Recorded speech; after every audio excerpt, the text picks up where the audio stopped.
분명히 맞는 징조가 이게 응답이 아닐까 이런 징조들이 나타났을 때 이게 정말 하나님이 주신 게 맞는지 평탄한지를 확인하고 그리고 마지막에 갔을 때야 하나님이 바른 길로 인도하셨구나.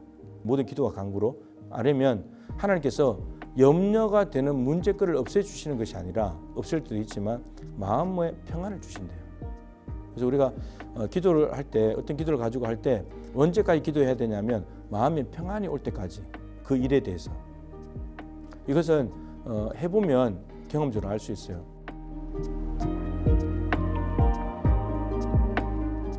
예, 여러분 반갑습니다. 음성 듣기도 오늘 8번째 강의인데요. 순천동북의 이정환 목사입니다. 오늘은 참 중요한 부분이고 우리가 제일 관심이 가는 부분일 텐데요. 하나님이 내 기도에 응답하신 것인지 잘 모르겠어요. 이게 응답인지 혹은 아닌지 우리가 기도하고 나면 제일 궁금한 것이 응답인데 이게 응답이 맞는지 아닌지 이게 좀 분별을 해야 되는 그런 내용인데 우선은 가장 중요한 전제를 하나 해야 될 것이 응답은 하나님의 일이다. 기도는 내가 하는 일이고 응답은 하나님이 하시는 일이다. 그런데 이 몫이 참 중요한데 왜 중요하냐면 우리가 가끔은 응답까지 침범을 하기 때문에 응답까지도 내가 다 내리고 내가 다 해버리기 때문에 이제 이야기를 진행하면서 예를 들면 좀 이해가 될 것 같아요. 그래서 기도는 내가 하는 일이지만 응답은 하나님이 하신다. 이걸 좀 먼저 기억을 하면 좋겠고 두 번째는 이제 하나님이 응답하시는데 응답은 주로 약속입니다. 약속.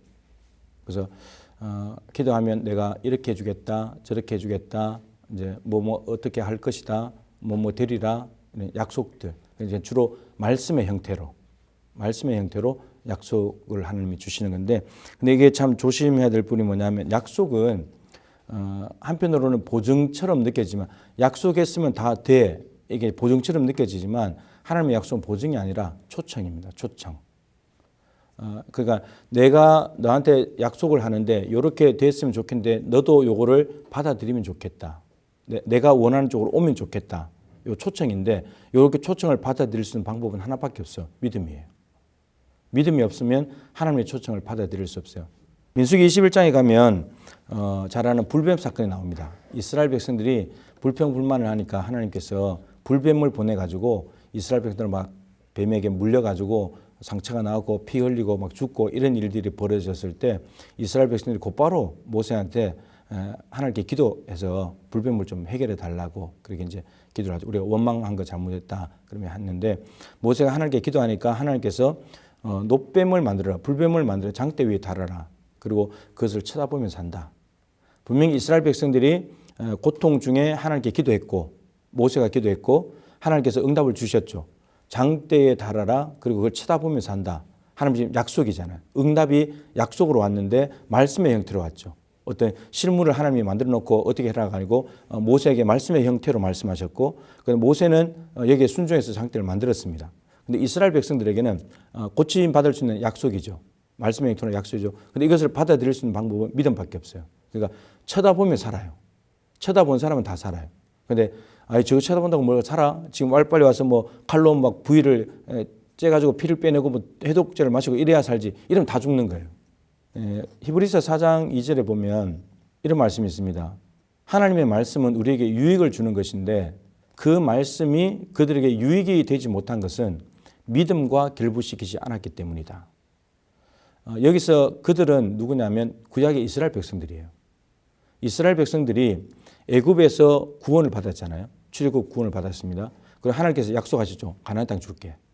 이건 이미 아브라함에게 하신 약속이고 약속이 계속 유효했기 때문에 아브라함, 이삭, 야곱 세상에 다 떠나도 하나님의 약속은 유효하니까 그 약속이 이어지는 건데 가나안 땅 주신다고 말씀을 하셨는데 근데 애굽에서 구원받은 이스라엘 백성들이 광야 길을 가다가 1세대가 다 죽었어요. 1세대가. 그리고 가나안 땅에 못 들어갔죠. 가나안 땅에 대한 약속이 있었죠. 하나님의 초청이었어요. 그런데 저들이 왜 초청받았는데 가나안 땅에 못 갔냐? 하나님에 대한 불신 때문에. 하나님이 약속하신 가나안 땅에도 적과 꿀이 있기도 하지만 안악 자손들이 있습니다. 이걸 이제 우리에게 적용하면 우리가 하나님께서 보내신 학교, 하나님 보내신 직장 이런 데 가도 거기에도 적과 꿀이 있지만 안악 자손도 있다는 거예요. 그런데 하나님이 요구하시는 것은 하나님이 그곳을 주셨다면 그곳에 들어가서 낙자 손들을 몰아내야 되는 거예요. 그 자리를 바꾸고. 근데 이스라엘 백성들은 거기서 패배해 버렸죠. 그래서 40년 동안 뺑뺑뺑 돌았어요. 근데 이게 이제 우리가 그냥 글로 읽어서 그런데 장정이 60만 명이었잖아요. 전체가 다 200만 명이 되는데 근데 40년 뺑뺑뺑 돌면서 출애굽 1세대가 다 죽었어요. 근데 그거 한 200만 명 있잖아요. 그 계산해 보면요. 광야 도는 기간 날마다 장례식이에요. 날마다 곡소리예요. 오늘은 저 집 아저씨가 죽었네. 오늘 누가 아버지가 죽었네. 날마다 곡소리예요. 근데 그거 40년 보내고 이제 들어간 거예요. 그러니까 하나님께서 가나안 땅에 대한 초청을 하셨는데 믿음으로 받아들이지 못한 사람들은 다 그렇게 돼버린다는 거예요. 그래서 이 말씀을 히브리서가 왜 하냐면 동일한 구조예요. 예수 그리스도를 믿고 유대교에서 기독교로 와서 구원을 받았어요. 하나님 나라에 대한 약속이 있어요. 근데 지금 로마 황제가 박해하면서 배교하잖아요. 그러면 못 간다는 거예요. 똑같은 구조예요. 그래서 왜 히브리서 기자에게 이 말을 하냐면 구약의 사람들 봐라. 구원받았지만 가나안 땅에 약속이 없어서 못 간 것이 아니라 약속이 있었음에도 불구하고 못 갔듯이 너희들도 그럴 수 있다. 하나님에 대한 나라에 대한 약속이 있지만 예수 믿고 구원받았다고 말하지만 지금 와가지고 박해가 힘들다고 예수를 부인해버리면 구원 못 받는다. 따라서 너희들이 믿음을 끝까지 지키면 좋겠다. 이걸 이야기하는 겁니다. 그래서 하나님의 응답이 우리에게 말씀의 형태로 오는데 그것을 믿음으로만 붙잡아 할 때 내 것이 될 수 있다는 거. 믿음이 없으면 하나님이 아무리 좋은 걸 약속하셔도 응답해줘도 내 것이 안 된다는 거. 이것이 이제 중요한 내용이라고 할 수 있겠습니다. 우리가 이제 제일 궁금한 것이 응답의 종류인데 응답의 종류는 다 아시잖아요. 이제 yes, no, wait 기다려라 이런 건데 yes는 허락하시는 거죠. 기도한 대로 들어주시는 거예요. 이것은 내가 기도를 잘 했다기보다는 이제 물론 하나님의 마음에 맞는 기도가 있어요. 솔로몬이 하나님께서 오셔가지고 기본에서 1천 번째 드리고 난 뒤에 하나님 오셔 솔로몬아 내가 너한테 뭘 줄까? 그랬더니 하나님 지혜를 주세요. 듣는 마음을 주세요. 라고 기도했잖아요. 임금의 역할이 크게 두 가지인데 하나는 전쟁을 해야 돼요. 적들이 쳐들어오면 백성과 나라를 구원해야 되고 두 번째는 송사 문제예요. 그러니까 재판 문제, 법적인 문제가 생겼을 때 판결해 주는 역할을 하는데 솔로몬이 하나님 지혜를 주세요. 내가 이 많은 백성들을 감당할 능력이 없겠으니까 하나님의 지혜를 주셔야 감당할 수 있습니다. 그런데 열왕기상 3장 10절에 이렇게 됐어요. 그 말씀이 주의 마음에 든지라. 그러니까 하나님의 마음에 드는 기도가 있어요.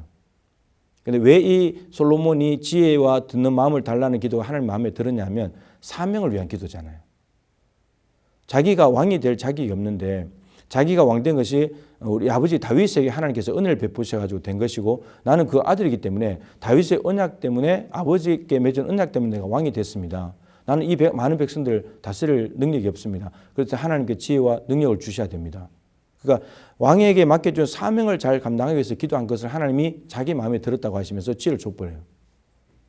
그러니까 이제 듣는 마음을 달라고 했는데 이 듣는 마음은 하나님으로부터 듣는 마음 그리고 송사 문제 때문에 온 사람들이 듣는 마음 송사 이야기를 다 듣는 거 이게 두 가지 다 포함되어 있어요. 이 듣는 마음 솔로몬이 이걸 가졌기 때문에 하나님께서 구하지 아니한 부귀영화 장수 이런 거 다 허락해 주셨죠. 그러니까 하나님께서 예스 하실 때는 하나님의 마음에 드는 기도이기 때문에 그래요. 근데 성경에 이것만 있으면 얼마나 좋아요. 우리가 구한 대로 다 주신다면. 근데 우리가 구한 대로 다 주시면 우리는 하나님 안 믿을 거예요. 분명히 그렇게 될 겁니다. 우리는 또 인간의 욕심이 있고 야망이 있으니까. 자, 근데 그 다음에는 이제 노가 있죠. 거절하는 거죠. 거절. 안 된다. 하나님께 구했는데 안 된다. 근데 이거를 단순히 안 돼. 이 차원보다도 이걸 좀 더 깊이 좀 들어가 볼 필요가 있어요. 그 예대를 찾아서 보면 이게 하나님의 훨씬 더 놀라운 뜻이 있다는 걸 알게 됩니다. 당사자에게는 거절일 수 있어요. 기도한 당사자. 그것이 근데 다른 사람에게 해당될 수도 있어요. 그 구한 것이 다른 사람에게 해당될 수도 있고요. 그리고 내가 구한 것보다도 더 중요한 일 때문에 거절하실 수 있어요. 그리고 더 큰 은혜가 있을 수도 있어요. 더 큰 사명이 있을 수도 있고요. 그래서 거절하죠. 거절한다고 해서 무조건 하나님 날 싫어하시는 것보다 내 기도에 응답 안 하시는 그런 차원이 아니라는 거예요. 하나님의 더 큰 계획이 있다는 거. 그리고 예를 들면 모세가 가나안 땅에 가고 싶어 했잖아요. 하나님 나 가나안 땅 가게 해주세요. 그렇게 했는데 신명기 3장 26절에 보면 하나님께서 너무나 매섭게 이야기했어요. 그만해도 족하니 더 이상 말하지 마. 그러니까 모세가 아마 민수기 20장에서 반석에 명하여 물을 내야 되는데 지팡이를 쳐가지고 물을 내는 바람에 그때 가나안 땅 못 간다 선고를 받았거든요. 근데 민수기 20장부터 신명기 33장 26절까지 그 모세가 여러 번 이야기를 했다는 걸 짐작할 수 있잖아요. 그만해도 족하니까 그만해 이렇게 말하시는 걸 보면 몇 번 모세가 강구했던 거죠. 하나님 나 가나안 가게 해주세요. 가나안 가고 싶어요. 했던 거죠. 근데 하나님께서 안 돼. 딱 잘라서 더 이상 기도도 하지 마. 이 거절이잖아요. 거절. 얼마나 서운하겠어요. 모세 입장에서는. 그런데 모세가 참 놀라운 것이 이 하나님의 거절을 받아들여요. 아멘 해버려요. 그리고 느보산에 가서 죽어요. 가나안 땅 쳐다만 보고. 일본으로 들어가고 싶었을 텐데. 근데 죽거든요. 근데 모세는 무덤조차도 못 찾는다 하잖아요. 근데 모세가 비참한 존재인가? 토사구팽 당한 건가? 40년 동안 하나님이 부려먹고 가나안 땅에도 못 들어가고 밟아보지도 못하고 정탐꾼으로도 안 갔으니까 보기만 하고 그리고 노브산에 가서 묘도 찾을 수 없을 정도로 비참하게 죽었다. 근데 모세가 비참하냐? 그렇지 않아요. 변화산에 나타났어요. 영광 가운데 나타났어요. 엘리야와 함께 승천한 엘리야. 죽음을 보지 않고 승천한 엘리야. 근데 죽었는데 묘도 없는 모세. 근데 같은 영광 가운데. 이 땅에서 죽지 않고 승천하냐? 죽었고 묘도 없냐? 별로 중요하지 않다는 거예요. 하나님 나라 영광에 같이 들어가 있는 이 모습.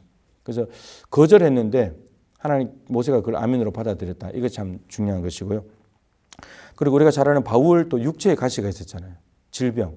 그래서 하나님께 하나님 나의 가시 때문에 아파서 못 살겠다고 이 가시 좀 빼달라고 3번이나 얼마나 간절히 기도했겠어요. 근데 하나님께서 딱 거절하세요. 내 은혜가 내게 족하다. 이 말은 내 은혜가 지금 또 너에게 충분히 가고 있다. 이런 말입니다. 근데 병이 낫고 병이 아픈데 병이 나서 몸이 아픈데 은혜가 있는 거예요.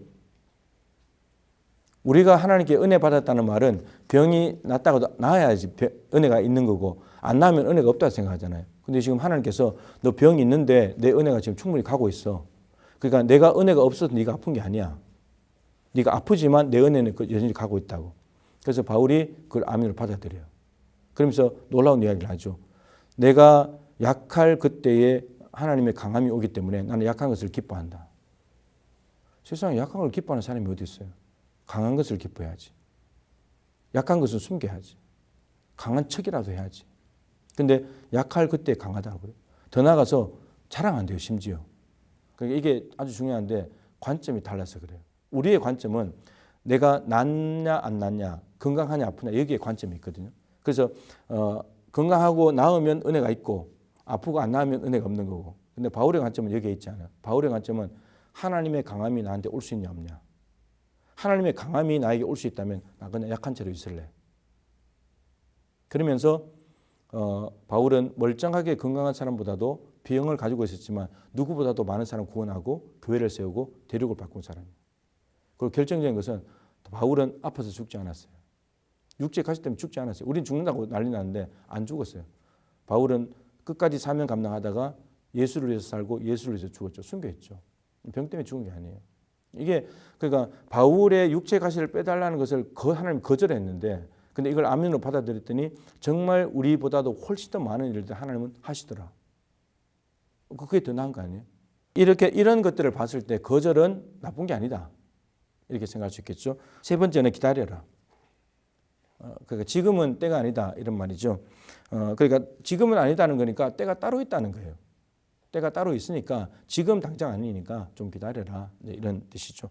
이게 이제 기다리지 못한 대표적인 인물이 아브라함입니다.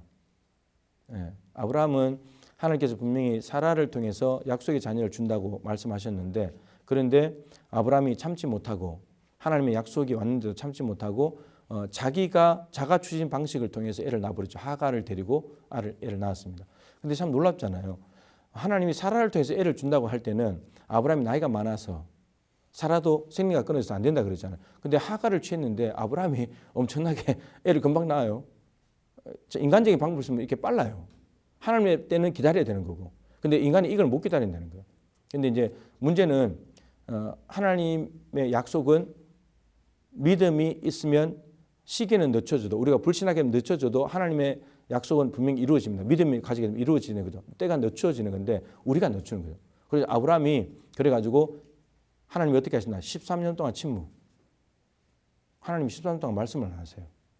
그러니까 이거 생각해 보세요. 그냥 우리가 글로 읽어서 글 13년 동안 침묵하셨다 이런 말은 없어요. 근데 이스마엘을 낳고 한 뒤에 86세였더라. 그리고 하나님이 99세에 나타났다 이렇게 되어 있어요. 13년 동안 하나님이 침묵하신 거예요. 성경은 기록하지 않아요. 그러면 우리가 13년 동안 교회를 다녔는데 하나님이 한 번도 말씀을 안 하신다. 예배를 해도 찬양을 해도 기도에 참석해도 한 번도 말씀 안 하신다. 그 13년 동안 교회 다니는 거예요. 뭐 하는 거예요?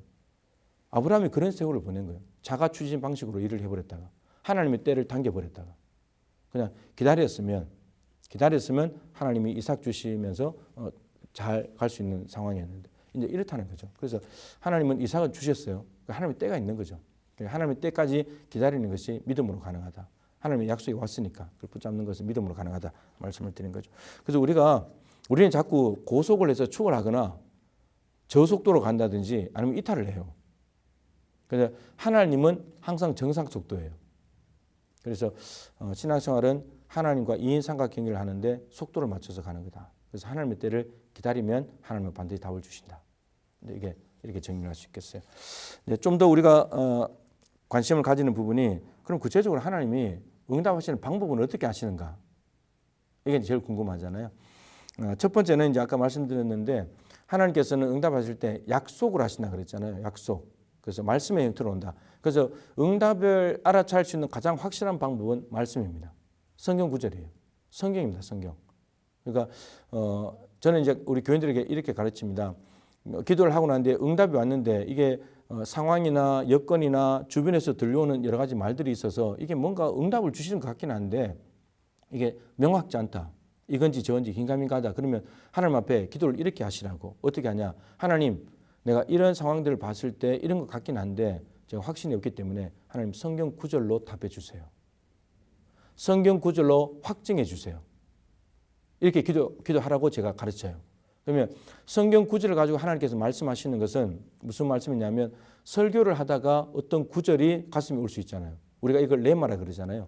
선포된 말씀, 이게 개인에게 주시는 말씀, 레마의 말씀 올 수 있죠. 성경을 읽다가 그 구절이 아는 구절인데 그날따라 유독 들어올 수 있어요. 이게 하나님께서 시편 107편 19절 20절인 대로 그들이 고통 가운데 부르짖었을 때 하나님이 그의 말씀을 보내사 위경에서 건지시고 고치신도다. 말씀을 보낸다. 하나님이 와가지고 건져주시는 것이 아니라 말씀을 보내가지고 그 말씀을 붙잡게 해서 그 상황 가운데 벗어나게 해준다는 거예요.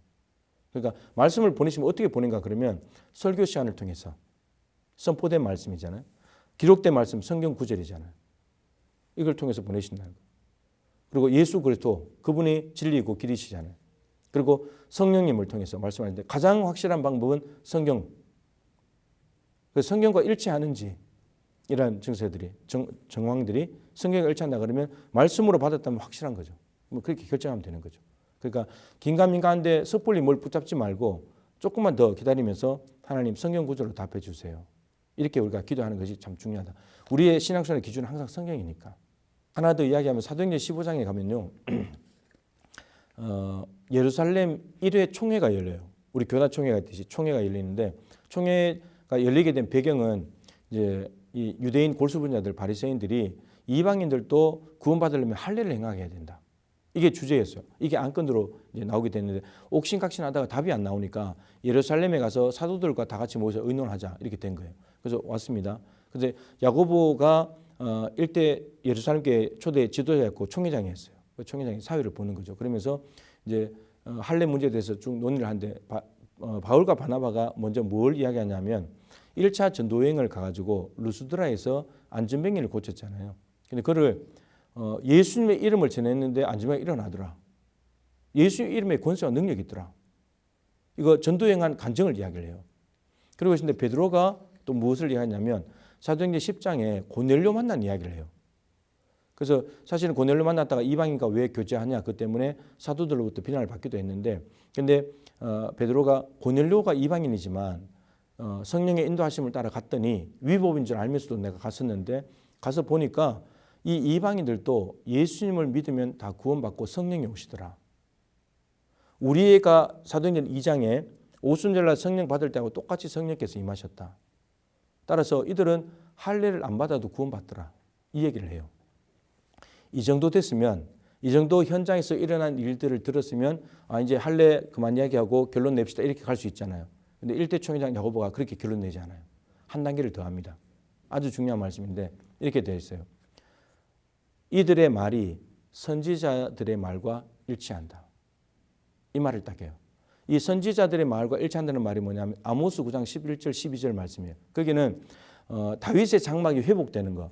그러니까 예루살렘 성이 성전이 다 무너지고 불타고 포로로 잡혀갔었는데 예루살렘 성이 다시 회복된다. 다윗의 장막이 회복된다는 말은 예배가 회복된다는 말이에요. 그럼 예배가 회복되면 많은 사람들 이방인들이 다 죽게 돌아온다.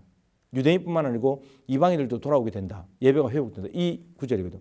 그러니까 야고보가 구약 성경을 딱 인용해 가지고 이 일어난 일이 성경하고 일치한다. 이렇게 딱 결론 내린 거예요. 그러니까 간증만 듣고 저거 맞다. 이렇게 결론한 것이 아니고 이게 선지자 아모스가 한 말씀과 일치한다. 예배가 예루살렘이 회복되면 이방인들도 죽게 돌아온다는데 정말 이방인들이 죽게 돌아왔다. 이러면서 결론 내요. 그러니까 말씀에 갖다 넣고 딱 결론 내렸어요. 마지막에 이렇게 되어 있습니다. 총회의 결론이 성령과 우리는. 그러니까 예루살렘 초대 1대 총회가 우리가 결론 내린 것이 아니고 그 총대들이 성령과 우리가 결론 내렸다. 성령과 총대들이. 그래서 성경 구절에 갖다가 넣어보는 것은 매우 중요하다. 그리고 결론을 내리면 확실한 거다. 이렇게 된다는 거죠. 기도의 응답이든 우리가 벌어지는 현상이든지 간에 다 그렇게 된다는 거죠. 자, 그 다음에 근데 말씀이 왔을 때 이건 조금 이제 어려울 수도 있는데요. 분별이 좀 필요해요. 그 열왕기상 22장에 보면 참 이게 재밌는 이야기가 있는데 북이스라엘의 아합 임금하고 남유다 여호사밧 임금이 사돈지간이에요. 아합의 딸 아달랴하고 여호사밧의 아들 아하시아가 결혼을 했습니다. 그래가지고 사돈지간인데 이 사돈이 만나서 뭘 이야기하냐면 길랄라못을 치러 가자. 갈릴리 바다 오른쪽에 있는 길랄라못이 원래 이제 이스라엘 땅이었는데 우리 땅이었는데 아람에 지금 빼앗겼으니까 찾으러 가자 이렇게 된 겁니다. 둘이가 합의를 했어요. 합의를 했는데 문제는 중요한 것은 여호사밧 임금이 아주 중요한 이야기를 합니다. 이 일에 대해서 하나님께 우리가 물어보고 가자. 그냥 가지 말고 우리가 두 사람은 마음을 맞추었지만 하나님께 물어보고 가자 이렇게 말해요. 그랬더니 아합이 선지자 400명을 데리고 와요. 400명을 데려왔는데 놀랍게도 400명이 한 사람처럼 올라가십시오. 이깁니다. 이렇게 예언을 해준 겁니다. 하나님의 말씀이라고 하면서. 그랬는데 여호사밧이 영적인 감각이라도 조금 있었는지 그거를 신뢰를 못했고 조금 아쉬웠는지 이렇게 말해요. 여기 혹시 물어볼 여호와의 선지자가 없느냐 이렇게 물어요. 그랬더니 있다는 거예요. 미가야라는 선지자가 있다는 거예요. 근데 미가야는 아합이 굉장히 싫어해요. 왜냐하면 아합과 늘 정반대되는 예언을 해주거든요. 근데 이제 자기에게 맞는 예언을 해줘야 좋은데 자기하고는 다른 예언을 한다는 말은 자기가 하나님 마음에 안 드는 계획을 자꾸 하니까 하나님의 뜻이 다르게 온다는 거죠. 그래서 미가야를 싫어해요. 근데 여호사밧이 말합니다. 그러지 말고 미가야를 부르자. 그래서 부르러 보냈습니다. 그러고 있는 사이에 시드기야라는 사람이 갑자기 나타났어요. 그래서 철불을 만들어 가지고 철로 뿔을 만들어 가서 뿔을 가지고 찌르면 이게 남을 위협하는 거고 이게 구멍을 뚫고 막 죽이는 거잖아요. 그렇게 이야기하면서 올라가십시오. 이깁니다. 이렇게 이야기를 해준 겁니다. 그러고 나는데 미가야가 오는데 미가야를 부르러 보낸 사람이 뭐라고 말하냐면 미가야야 너 평상시에 아합이 싫어하는 거 자꾸 예언하는데 그러지 말고 임금에게 좀 맞는 말 해줘라.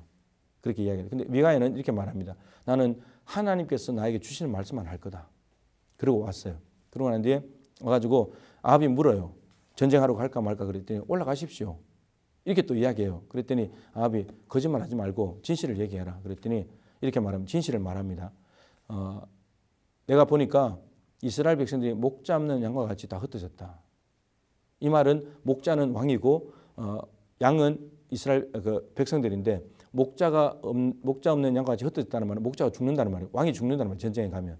그걸 백성들은 왕을 죽이면 사실은 군사들은 다 포로로 잡아가야 되는데 안 잡아가고 자기 집으로 다 돌아간다는 겁니다. 그러니까 결국은 왕만 제거된다는 그 이야기를 해주거든요. 근데 아합이 그 말을 듣고 난 뒤에 굉장히 싫거든. 자기 뜻하고 맞으니까. 그러니까 401대 1이에요. 다수기를 한번 들어가야 돼요. 401명을 따라가야 되잖아요. 401명이 다 올라가면 이긴다고 했으니까. 올라가라고 했고 가면 이긴다고 했으니까. 근데 미가야는 올라가면 왕만 죽는다. 이 말은 가지 말라는 건데 근데 이미 아합을 제거하기로 하나님이 결정하시기 때문에 그렇게 한 거거든요. 그래서 우리가 분별해야 돼요. 401명과 1명 어느 걸 따라갈 것인가? 어느 게 진짜 하나님 말씀인가? 근데 이제 이걸로 좀 분별하면 돼요. 우리가 그 문맥에 보면 이제 하나님께서 미가야와 함께 하시는 그런 장면들이 나오는데 중요한 건 이겁니다. 참 선지자와 거짓 선지자의 분별을 어떻게 하냐면 이 사람이 메시지를 전하고 난 뒤에 고난을 당하는가? 고난을 당하는데도 불구하고 그 메시지를 계속한다. 진짜 선지자인 거예요. 그래서 미가야가 이제 위협을 당하고 고난을 당하거든요. 시드기야가 와서 뺨을 때리고 그런데도 하나님 말씀을 전해요. 이게 진짜인 거예요. 401명은 뭐냐면 임금 듣기 좋은 소리 해주는 거예요. 가짜 선지자들. 그래서 하나님 말씀이 두 가지가 왔잖아요. 어떤 일을 결정하면서 하나님께 묻고자 해서 물었는데 그럼 이걸 어떻게 분별할 거냐. 그랬을 때 분명히 이게 힘든 일이고 어렵고 고난 당하는 일임에도 자기가 하고 난 뒤에 두들겨 맞거나 감옥 가는 일인데도 불구하고 계속해서 말한다. 그럼 진짜인 거예요. 그 말씀을 붙잡아야 돼요. 근데 진짜 이 말씀을 안 붙잡았다가 올라가서 죽었어요. 근데 사실 그 말씀대로 된 거죠. 이런 거예요. 그래서 말씀으로 답이 올 때는 그리고 마귀가 예수님을 말씀으로 시험했잖아요. 뛰어내리면 천사가 받아줄 거다. 근데 그 말씀을 마귀가 인용을 했는데 시편 91편 가서 그 문맥을 찾아봐야 돼요. 예수님은 만약에 성경 구절을 인용했는데도 예수님은 다른 신명기 말씀으로 물리쳐버렸거든요. 근데 그 말씀을 하나님을 시험하기 위해서 인용한 거니까 하나님을 시험하는 그런 용도가 아니거든요. 하나님께 전적으로 피하는 사람, 다른 데 의지하지 않고 하나님을 전적으로 믿고 피하는 사람은 그 사람이 비록 성에서 떨어진다 할지라도 하나님이 받준다 이런 말이에요. 근데 그거하고 상관없이 그냥 뛰어내려 시험 삼아 그럼 한 받아줄 거야. 이건 아니라는 거죠. 예수님께서 다른 말씀으로 물리치셨는데 그래서 말씀에 대해서도 좀 분별이 필요하다. 그래서 베레아 교인들처럼 데살로니가 교인들보다 더 신사적이어서 열린 마음을 가지고 그 말씀이 그러한가에 날마다 상고했다. 그래서 설교나 말씀을 들으면서도 저게 진짜 성경하고 맞아? 이런 걸 생각하면서 듣고 성경하고 일치한다면 받아들여서 따라가면 되는 거죠. 그래서 말씀으로 하나님이 응답하신다는 거. 그래서 우리가 성경을 읽어야 되고 성경을 많이 알고 있으면 좋아요. 하나님이 말씀하시기가 편해요. 아니면 설교를 통해서 아니면 누군가의 설교를 듣는데 아니면 성경 공부 시간에 하나님께서 말씀을 통해서 답을 하시는 거죠. 자, 두 번째 하나님께서 우리의 기도 응답하시는 방법은 마음의 평안입니다. 마음이 평안한 거. 빌립보 4장 6절 7절에 있죠. 아무것도 염려하지 말고 오직 모든 일에 기도와 간구로 너희 구할 것을 감사함으로 하나님께 아뢰라. 그리하면 모든 지각에 뛰어난 하나님의 평강이 그리스도 예수 안에서 너희 마음과 생각을 지키시리라. 그러니까 우리는 아무 것이나 다 염려할 수 있는 존재인데 근데 그 염려를 하나님께 아뢰라. 기도해라는 말이죠. 모든 기도와 간구로 아뢰면 하나님께서 염려가 되는 문제거리를 없애주시는 것이 아니라 없앨 때도 있지만 마음의 평안을 주신대요. 그래서 우리가 기도를 할 때 어떤 기도를 가지고 할 때 언제까지 기도해야 되냐면 마음의 평안이 올 때까지 그 일에 대해서 이것은 해보면 경험적으로 알 수 있어요. 저도 목회를 하면서 많이 힘들었는데 근데 이제 힘든 일이 있을 때 솔직히 말하면 이제 당회 할 때 참 힘든 상황들이 많은데 당회가 다가오면 이제 마음의 준비를 좀 해야 돼요. 그래서 어떻게 하냐? 기도하는 중보기도하는 분들에게 제가 미리 부탁을 해요. 이번에 당회가 있는데 당회가 잘 될 수 있도록 중보기도 부탁을 해요. 그래서 저도 기도하고. 근데 이거를 하는데 이걸 몇 개월 하고 난 뒤에요. 제가 어느 날 보니까 기도 부탁을 안 하고 있더라고요. 마음이 평안한 거죠. 하나님께서 그분들의 기도와 제 기도를 들으시고 이제 당회가 평안하게 할 수 있도록 만들어 주신 거예요. 그러니까 이런 평안이 올 때까지 기도하는 거예요. 평안하지 않다는 말은 불안하다는 거거든요. 아직 그 문제가 제대로 내 안에 확신 가운데 있지 않다는 거예요. 그러니까 하나님이 개입하셔가지고 도와줄 것을 확신해버리게 되면 마음이 평안이 와요. 그때까지 기도하는 거죠. 이게 참 중요해요. 하나님이 우리에게 주시는 마음은 두려워하는 마음이 아니고 평안이기 때문에. 두렵다는 것은 하나님 주신 마음이 아니에요. 그러면 하나님부터 기도해야 되는 거죠. 평안이 올 때까지 기도하는 거죠. 세 번째는 이제 하나님께서 순조롭고 또 평탄하게 또 바른 길로 이렇게 인도하시는 하나의 장면이 나옵니다. 창세기 24장에 보면 아브라함이 이제 자기 종을 시켜가지고 아들 이삭의 부인 아브라함 며느리를 데리고 구해 오라고 그러죠. 이거는 뭐 사막에서 바늘 찾기예요. 자기 친척 동네로 돌아가서 거기에서 이삭의 부인이 될 만한 사람을 찾아와야 되는 건데 뭐 여자가 한둘이겠습니까? 근데 그걸 찾으러 가는데 아브라함의 정이 참 순수해요. 하나님께 기도합니다. 하나님, 내 주인 아브라함에게 은혜를 베푸셔서 여기까지 왔는데 저에게 순조롭게 만나게 해주십시오. 너무나 순조롭지 않은 길이잖아요. 이게. 어려운 선택인데.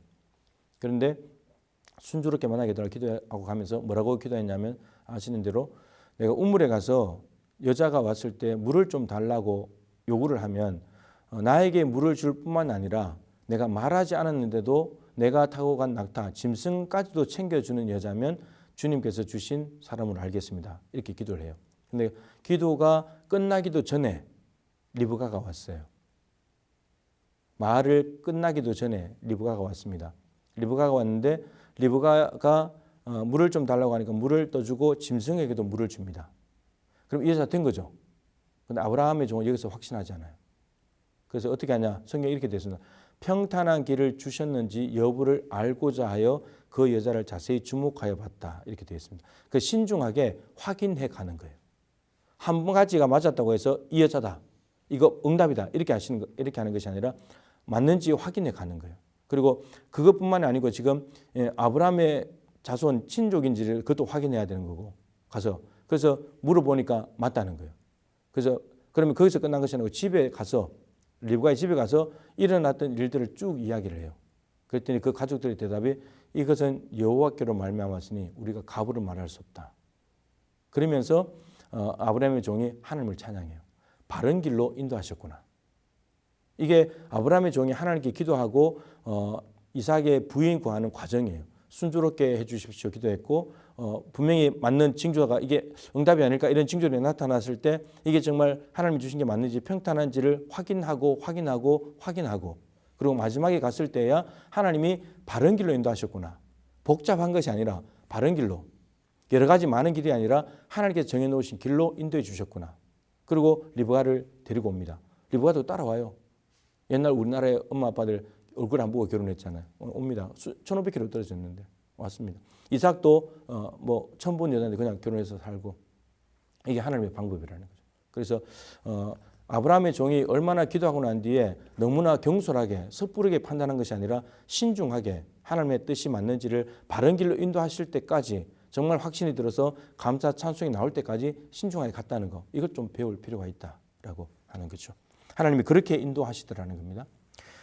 네 번째는 하나님이 사람의 마음을 주장합니다. 상황을 바꿔주시기도 하고요. 이제 아닥사스다 왕 때에 느헤미야 그리고 아하수에르 왕 때 에스더 예를 들 수 있는데 이제 에스더부터 이야기하면 아하수에르 왕 때에 하만 때문에 유대인들이 몰살당하게 생겼잖아요. 그때 에스더가 죽으면 죽으리라 하고 기도를 했는데 아하수에르 왕 앞에 나아가게 되죠. 상황을 지금 얘기하고 알려야 되니까. 근데 그 바사 제국의 법도는 왕이 먼저 금규 지팡이를 내밀어야 됩니다. 그래야지 손끝을 지팡이 끝을 만지면 이제 와서 대화해도 된다 이런 거죠. 왜냐하면 암살하려고 하는 사람들이 있을 수 있으니까. 근데 이 법이 자기 부인한테도 적용이 되는 거예요. 그래서 에스더가 이 왕을 본 지가 오래됐고 그런데 에스더가 그래서 죽으면 죽으리다. 이게 뭐 죽을 일이야 이렇게 생각이 들지만 근데 지팡이를 내밀지 않은데 갔다가 죽는 거예요. 이 에스더가 나를 죽이려고 오는 거구나 이렇게 생각할 수 있기 때문에. 그래서 다행히도 하나님께서 아하수에르 왕의 마음을 주장해 버립니다. 그래서 갑자기 에스더가 너무 이뻐 보이는 거죠. 그래서 지팡이를 내밀고 오라고 해서 그래서 문제를 풀어가요. 그러니까 이 왕의 마음을 누가 주장했냐. 에스더가 3일 동안 금식했을 때 하나님께서 왕의 마음을 주장해 주셨다라고 하는 거죠. 그렇기 때문에 여러 가지로 다 살펴볼 필요가 있는 거예요. 그다음에 다섯 번째는 이제 구체적인 거지만 치유와 회복으로 하나님께서 응답해 주실 때 아픈 걸 가지고 기도했는데 하나님 그냥 치료해 주시고 예수님을 보면 환자와 같은 공간에 있기도 하지만 다른 공간에 있기도 해요. 근데 다른 공간에 있어도 치유해 주시고 같은 공간에 있어도 치유해 주시고 하나님께 기도를 들으시고 일을 하시더라라고 하는 거죠. 가시적인 문제들을 다 해결해 주시는 예수님의 모습도 있고요. 그다음에 또 초자연적인 방법으로도 하시죠. 자연적인 것을 넘어서는 그래서 태양은 멈춰라, 달은 멈춰라, 그냥 멈춰버리고 홍해 바다 갈라져 버리고 이런 뭐 자연적인 현상으로 이해가 안 되는 거잖아요. 혼돈의 세력인데 혼돈의 세력을 갈라버렸다는 것은 하나님이 예수님이 혼돈의 세력도 통치하시는 분이다. 이걸 보여주는 사건이거든요. 홍해 바다, 요단강 다 갈라버리고 그런 것들 초자연적인 방법으로 응답하신다는 거죠. 이런 것들이 있다는 겁니다. 그리고 마지막으로는 이 기도 응답하시는 방법 우리가 응답을 찾아갈 때 공동체에 기도를 같이 공유하는 것도 참 좋아요. 가족들 아니면 소그룹 거기다가 내 기도 제목을 내는 거예요. 그러면 기도하고 난 뒤에 일정 시간 기도하고 난 뒤에 모여서 나눠보는 거예요. 이 일에 대해서 뭐라고 하나님께서 주신 게 있냐. 뭐 억지로 말할 필요 없는데 주신 게 있다면 하나님께서 동일한 한 분이잖아요. 그럼 하나님께서 분명히 주시고자 하는 게 있다면 동일한 마음을 주신다는 거죠. 그러면 만약 일치된 의견이 나왔다. 그러면 하나님 뜻으로 받아들여도 좋겠다는 거예요. 이렇게 해가는 거죠. 저도 여기 순천에 올 때 서울에서 내려올 때 아무 연고도 없는 곳이고 그냥 하나님이 이쪽으로 가라고 하셔가지고 가는데 제가 가족들 동의를 구했어요. 하나님께서 이렇게 하라고 하시는데 어떻게 했냐. 만약에 우리 자녀들도 그때 어렸는데 뭐 유치원 다니고 그럴 때니까 너희들이 동의하지 않는다면 안 간다. 아내도 마찬가지고. 근데 하나님께서 이미 여기에 내려올 수 있도록 아내를 준비시켰어요. 어떻게 준비시켰냐. 기도로. 지금 권사님 됐지만 그 당시에 집사님이셨던 여자 집사님 한 분이 우리 아내를 데리고 사모님 기도하러 갑시다. 그래서 그 수원에 있는 갈멜산 기도 안양에 갈멜산 기도원에 한 달 동안 데리고 다니면서 기도회를 거기에 참석한 집회가 여러 번 있었거든요. 근데 얼마나 기도하고 찬송을 많이 했는지 손바닥을 많이 쳐가지고 손이 찢어져서 피가 날 정도로 하나님이 왜 그렇게 하시는지 몰랐죠. 그런데 이제 시간이 지나서 보니까 하나님께서 아내를 미리 준비시키신 거예요. 여기에 내려올 수 있도록. 여기는 아내가 오면 저야 뭐 목회를 하고 주변에 목사님들을 만나면서 움직이니까. 근데 아내는 아는 사람이 없고 친구도 없고 그러니까 외롭잖아요. 근데 그런 것들을 하나님께서 미리 기도로 다 준비시켜서 순종할 마음을 만들어 놓으시고 오게 만든 거예요. 하나님께 이렇게 일하시더라는 거죠. 그래서 우리가 기도하고 난 뒤에 찾아가는 여러 가지 방법들이 있는데 여러 가지를 말씀드렸습니다만 가능하면 이 여러 가지 방법들을 종합적으로 이해를 하고 있어야 하나님이 응답을 주시도 알아먹을 수 있잖아요. 그래서 좀 다양하게 알면 좋겠다 이렇게 생각이 들고요. 그리고 기도하실 때 여러분들이 한 가지 좀 경험해서 실제로 이게 응답이구나 좀 확신 가운데 그 맛을 좀 보면 좋겠다 이렇게 생각이 듭니다. 이제 마무리를 하면 확신이 들면 좀 움직이면 좋겠다. 확신이 들기 전에는 기도 안 한다면 아예 아무것도 하지 말고 기도했다 하더라도 확신이 들 때까지는 조금만 기다렸다가 가면 좋겠다. 확신이 들고 난 뒤에 움직여도 늦지 않으니까 그렇게 하면 좋겠다. 이렇게 생각이 듭니다. 그래서 우리가 성경의 기본적인 전제는 하나님은 말씀하시는 분이시고 우리는 듣는 존재예요. 그럼 하나님이 말씀하시고 싶어 하시는데 우리가 들었다면 그 말씀대로 순종하는 것. 이게 가장 기본적인 구조니까 이 구조를 따라서 살아간다면 하나님이 어떤 분이신지 하나님의 능력을 우리의 삶 속에서 기도 현장에서 많이 경험하며 살게 될 것입니다.